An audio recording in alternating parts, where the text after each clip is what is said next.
Sebuah momen yang kelihatannya biasa aja pas jamuan makan malam kenegaraan, tiba-tiba jadi rame banget dibahas di internet. Presiden Prabowo Subianto dari Indonesia dan Presiden Emmanuel Macron dari Prancis kelihatan di foto dan video lagi angkat gelas buat bersulang. Foto-foto itu, yang cepet banget nyebar di media sosial, nunjukin kedua pemimpin itu megang gelas isi cairan warna keemasan.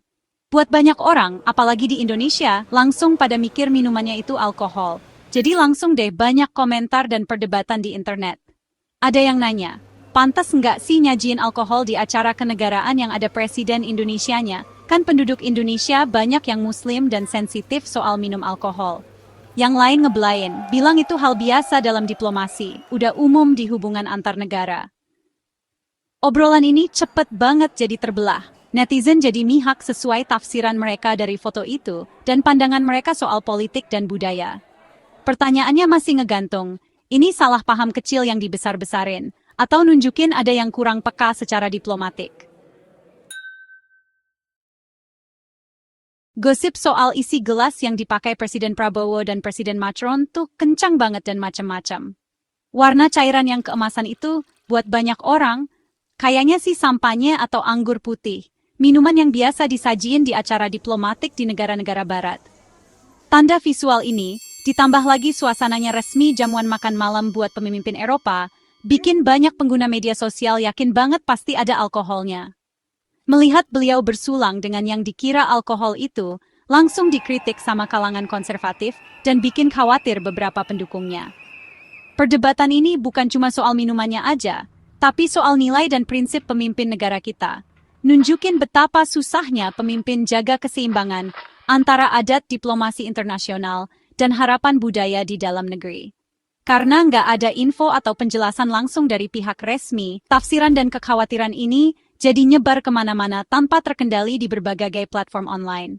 Jadi cerita yang susah dilawan kalau udah terlanjur kenceng. Karena minumannya nggak jelas apa, tindakan diplomasi yang biasa aja jadi pusat perdebatan budaya dan politik. Karena gosip online dan omongan publik makin rame, Istana Kepresidenan Indonesia ngasih penjelasan resmi. Yusuf Permana, Deputi Bidang Protokol Pers dan Media di Sekretariat Presiden, langsung ngebahas gosip yang beredar di media sosial. Dia bilang dengan tegas kalau minuman yang disajiin buat Presiden Prabowo Subianto dan Presiden Emmanuel Macron pas bersulang itu bukan alkohol. Kata Pak Permana, cairan warna keemasan di gelas itu sebenarnya sari apel atau jus apel. Pernyataan istana negasin kalau mereka selalu hati-hati mastiin jamuan makan kenegaraan dan acara resmi itu sesuai sama norma dan protokol Indonesia. Apalagi soal batasan makanan dan nilai budaya. Tapi, karena ada jeda waktu, gosip jadi sempat berkembang. Ini nunjukin tantangan buat lembaga resmi buat ngerespon cepet obrolan di media sosial yang serba cepat. Lagi pula, Presiden Prabowo sendiri, pas pidato di jamuan makan malam tanggal 28 Mei, kabarnya juga udah nyebutin kalau minuman yang mereka angkat itu bukan alkohol. Detail ini, yang awalnya mungkin kelewat dalam liputan acara itu, diulang lagi pas istana ngasih penjelasan. Kunjungan Presiden Emmanuel Macron ke Indonesia itu acara diplomatik yang penting, lebih dari sekadar jamuan makan malam yang rame dibahas itu.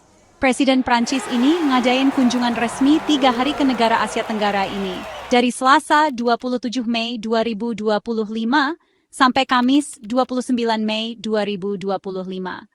Kunjungan ini bagian dari tur yang lebih gede ke Asia Tenggara, yang juga mampir ke Vietnam dan Singapura. Ini nunjukin Prancis makin serius sama kawasan Indo-Pasifik. Diskusi Presiden Macron di Indonesia dan juga di ibu kota negara lain di kawasan ini diperkirakan ngebahas soal kerjasama pertahanan, kemitraan ekonomi, dan cara bareng-bareng ngadepin tantangan global kayak perubahan iklim dan keamanan laut. Jamuan makan malam kenegaraan itu, tempat bersulang yang viral, cuma salah satu bagian dari pertemuan yang lebih luas ini. Tujuannya buat ngebina hubungan pribadi yang baik dan ngerayain hubungan diplomatik secara resmi. Pertemuan resmi antara Presiden Prabowo Subianto dan Presiden Emmanuel Macron tanggal 28 Mei 2025 di Istana Presiden di Jakarta ngebahas banyak banget isu penting buat kedua negara dan dunia. Salah satu topik utamanya adalah peningkatan kerjasama pertahanan. Breakdown 25, bidang dua negara ini sama-sama pengen perkuat hubungannya. Kerjasama ekonomi juga jadi agenda penting. Kedua presiden nyari cara buat ningkatin perdagangan dan investasi antara dua negara. Tantangan global dan regional juga jadi bagian penting dari obrolan mereka. Para pemimpin ini kayaknya ngebahas kerjasama yang udah ada dan nyari ide baru buat bikin ekonomi makin nyambung. Tujuannya buat buka lapangan kerja dan majuin pertumbuhan yang berkelanjutan di kedua negara.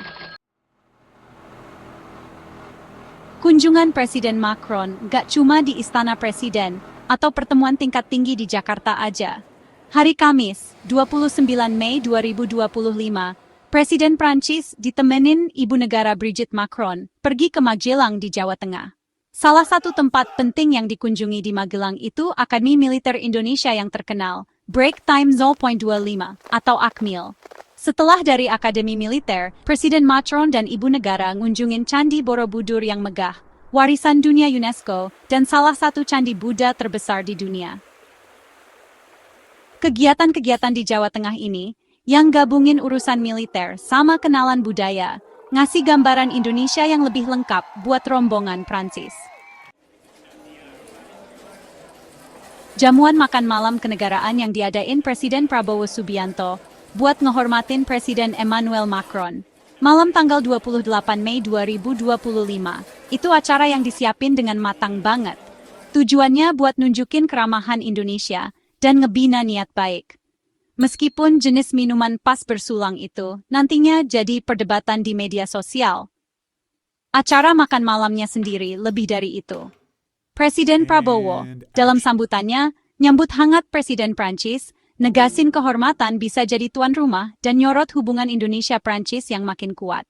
Kabarnya, beliau secara jelas nyebutin kalau minuman yang mereka angkat itu bukan alkohol, disebutin secara spesifik itu sari apel atau jus apel. Menu buat jamuan makan malam kenegaraan kayak gini, biasanya dipilih dengan hati-hati buat nampilin kelezatan masakan negara tuan rumah.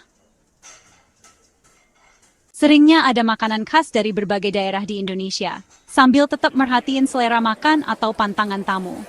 Tujuan utamanya buat memperkuat ikatan persahabatan dan kerjasama, nyiptain suasana positif buat negosiasi dan kemitraan yang lebih resmi bisa berkembang. Tujuan yang kayaknya sih tetap tercapai dari makan malam itu, meskipun setelahnya rame di media sosial. Meskipun sempat heboh di media sosial, insiden soal bersulang itu kayaknya nggak bakal ngasih dampak negatif yang besar atau lama ke hubungan diplomatik Indonesia dan Prancis. Kedua negara punya kemitraan strategis yang kuat dan makin dalam, dibangun di atas banyak kepentingan bersama yang jauh lebih penting daripada salah paham kecil soal minuman. Penjelasan cepat dari Istana Kepresidenan Indonesia, yang mastiin minumannya itu jus apel, berhasil ngejawab inti gosipnya dan bantu nenangin situasi sebelum jadi masalah diplomatik beneran. Kuatnya hubungan Indonesia-Prancis itu didasarin sama kerjasama nyata di bidang pertahanan, perdagangan, investasi dan pandangan yang sama soal banyak isu global. Diskusi penting selama kunjungan itu yang ngebahas kerjasama strategis di Indo-Pasifik, usaha ekonomi, dan pertukaran budaya, Break Time. Itulah dasar utama hubungan mereka. Jadi, meskipun bersulang yang viral itu bikin heboh sesaat di dunia maya, dampak diplomatik sebenarnya diperkirakan kecil banget. Kedua negara bakal terus ngelanjutin agenda bersama buat ningkatin kerjasama. Insiden bersulang yang viral melibatkan Presiden Prabowo dan Presiden Macron ini jadi contoh menarik soal rumitnya persepsi publik dan komunikasi resmi di zaman digital. Ini nunjukin dengan jelas gimana foto atau video pendek tanpa konteks lengkap bisa cepet banget ditafsirin dan disebarin. Seringnya jadi cerita yang beda jauh dari kenyataan. Satu pelajaran penting adalah betapa pentingnya komunikasi yang cepat dan jelas dari pihak resmi kalau ada isu yang sensitif. Meskipun Istana Kepresidenan udah ngasih penjelasan, jeda 2 hari antara kejadian dan pernyataan itu ngasih banyak waktu buat gosip berkembang dan nyebar. Kejadian ini juga nunjukin betapa pentingnya jaga keseimbangan antara ngikutin protokol diplomasi internasional dan ngehargain kepekaan budaya dan agama setempat. Pada akhirnya, insiden ini negasin kuatnya komunikasi visual dan perlunya mikirin dengan hati-hati gimana tindakan tokoh publik bakal dilihat sama banyak orang yang beda-beda.